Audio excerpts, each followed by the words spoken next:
মাধ্যমিক ও উচ্চ মাধ্যমিক পরীক্ষায় কৃতিত্ব অর্জনকারী ছাত্রছাত্রীদের সংবর্ধনা জানাতে বিশেষ কর্মসূচির আয়োজন করল ডিওয়াইএফআই যোগেন্দ্রনগর অঞ্চল কমিটি। রবিবার আয়োজিত এই অনুষ্ঠানে সফল ছাত্রছাত্রীদের হাতে পুষ্পস্তবক, কলম এবং শুভেচ্ছার স্মারক তুলে দিয়ে তাদের আগামী দিনের উজ্জ্বল ভবিষ্যতের শুভকামনা জানানো হয়।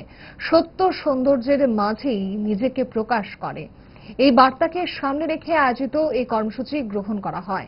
অনুষ্ঠানে উপস্থিত ছিলেন স্থানীয় বিধায়ক রামু দাস, ডিওয়াইএফআই রাজ্য সম্পাদক নবারুণ দেব, ডুকলি বিভাগীয় কমিটির সভাপতি গৌতম ঘোষ, অঞ্চল কমিটির সম্পাদক রাজীব সরকার, অঞ্চল সভাপতি প্রসন্ন দাস, বিভাগীয় কমিটির সদস্য মৌটুসী সাহা এবং শ্রমিক আন্দোলনের সর্বভারতীয় নেত্রী নীলাঞ্জনা রায় সহ অন্যান্য নেতৃত্বরা।